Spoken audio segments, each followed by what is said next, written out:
સ્મિત કુમાર પંડ્યા અને આપ જોઈ રહ્યા છો સ્માર્ટ એજ્યુકેશન યુટ્યુબ ચેનલ। મિત્રો, શિક્ષણ સહાયક ભરતી 11-12ની જે હાલમાં શાળા પસંદગીની પ્રક્રિયા ચાલી રહી છે તેમાં અગત્યની અપડેટ આવી ગયેલી છે। વેબસાઇટ ઉપર ઓફિશિયલ જે માહિતી છે મુકાઈ ગયેલી છે।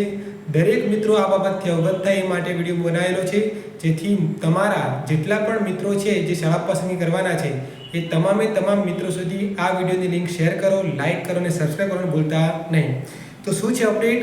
તો શાળા પસંદગી કરવાની ફરીથી રિવાઇઝ્ડ ઇન્સ્ટ્રક્શન સાથેની સૂચનાઓ મુકાઈ ગયેલી છે। જે પણ ઉમેદવારો છે એ લોકોએ કે જેવા 13 તારીખથી લઈ અને અત્યાર સુધી શાળા પસંદગી આપેલી છે એ તમામ લોકોએ કે જેમણે શાળા પસંદગી આપેલી છે ફરીથી ચોઈસની પસંદગી જે પણ આપેલી છે એની ચકાસણી કરી અને પ્રિન્ટ ફરીથી કાઢવાની રહેશે।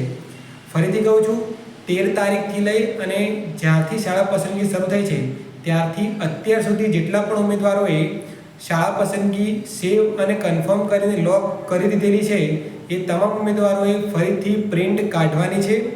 બીજી વસ્તુ, જેટલા પણ ઉમેદવારો ફરીથી જે લોકોને એરર આવતી હતી કે જે પણ પ્રોબ્લેમ છે એના માટેની ફરીથી શાળા પસંદગી માટેની સૂચનાઓ મૂકેલી છે।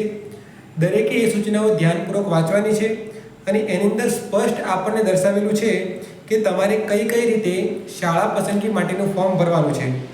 અહીંયા એક સૂચના એવી છે કે તમે 13 તારીખથી લઈ અને 17 તારીખ સુધી રાત્રે 11:59 કલાક સુધી શાળા પસંદગી આપી શકશો। અને જે પણ ઉમેદવારો છે કે જેમને કોઈ પણ તકલીફ આવતી હતી એ લોકોએ ફરીથી શાળા પસંદગીની પ્રક્રિયા કરવાની રહેશે।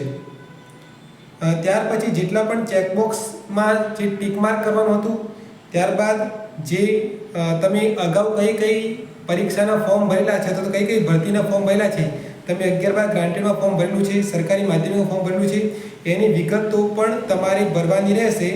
અને જો તમે તમારી કેટેગરી અથવા તો જનરલ બંનેનો લાભ લેવા માગતા હોય તો એ જે ઓપ્શન ખુલે છે, ઓપ્શન નંબર 3, એ માત્ર એવા ઉમેદવારોને જ ખુલશે કે જે ઉમેદવારો અનામત કેટેગરીમાં હોય એવા જ ઉમેદવારોને આ ઓપ્શન બતાવવાનો છે।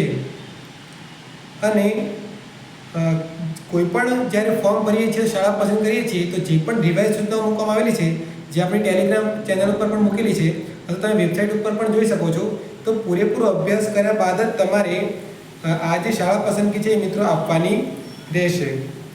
અને બીજી કોઈ મહત્ત્વની વાતમાં કહેવા જઈએ તો જ્યારે પણ તમે શાળા પસંદ કરો છો, જ્યાં સુધી ઓટીપી નાખ્યા બાદ સેવ અને લોક નહીં થાય ત્યાં સુધી તમારી શાળા છે શાળા ફાળવણીમાં ધ્યાનમાં લેવામાં આવશે નહીં।